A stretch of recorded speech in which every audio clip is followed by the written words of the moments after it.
Komite Nasional Keselamatan Transportasi atau KNKT mengungkapkan insiden yang melibatkan dua awak pesawat Batik Air saat penerbangan dari Kendari ke Jakarta.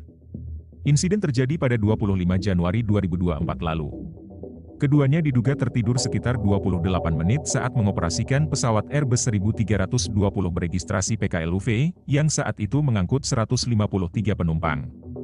Kedua awak pesawat ini adalah seorang pilot berusia 32 tahun dan kopilot berusia 28 tahun. KNKT mengatakan kejadian itu menyebabkan serangkaian kesalahan navigasi. Pada 28 menit setelah transmisi terakhir yang direkam dari kopilot, pilot terbangun dan sadar bahwa pesawat tidak berada pada jalur penerbangan yang benar, tulis KNKT dalam laporan investigasinya. Dikutip pada Jumat, 8 Maret 2024. Menurut laporan investigasi KNKT, saat persiapan penerbangan, kopilot bercerita kepada pilot bahwa dirinya tidak mendapatkan istirahat yang cukup. Karena itu, pilot menawarkan kepada kopilot untuk istirahat selama terbang. Berdasarkan catatan KNKT, waktu istirahat kopilot sebelum menjalankan tugas penerbangan pada 25 Januari 2024 adalah 53 jam. Kopilot ini memiliki bayi kembar berumur 1 bulan. Selama di rumah, kopilot mendampingi istrinya merawat bayi kembar mereka. Adapun kopilot memutuskan tidur setelah ditawari istirahat oleh sang pilot. Saat itu, pesawat terbang di ketinggian 36.000 kaki sekitar pukul 8.37 waktu setempat. Kopilot tidur di kokpit sekitar 30 menit. Pilot lalu mengambil alih tugas kopilot. Sekitar pukul 8.43, pilot masih menerbangkan pesawat dan melakukan kontak awal dengan pengatur lalu lintas udara Jakarta.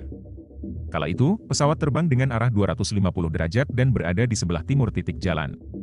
Setelah berkontak dengan petugas lalu lintas udara Jakarta sekitar 1 menit, pilot pun tertidur. Pusat Kendali Udara Wilayah Jakarta kemudian bertanya kepada kru pesawat, berapa lama A320 itu perlu terbang pada jalurnya. Namun, pengatur lalu lintas udara di Jakarta tidak mendapat balasan dari pilot. Akhirnya petugas mencoba menghubungi pesawat dengan berbagai upaya, termasuk meminta pilot lain memanggil awak pesawat.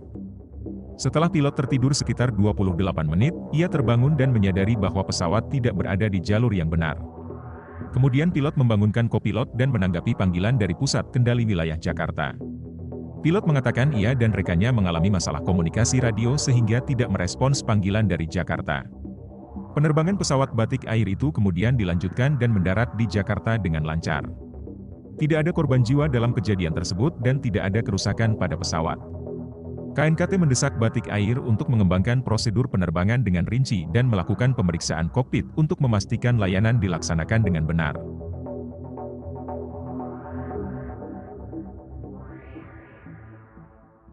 Download Tribun X sekarang, menghadirkan lokal menjadi Indonesia.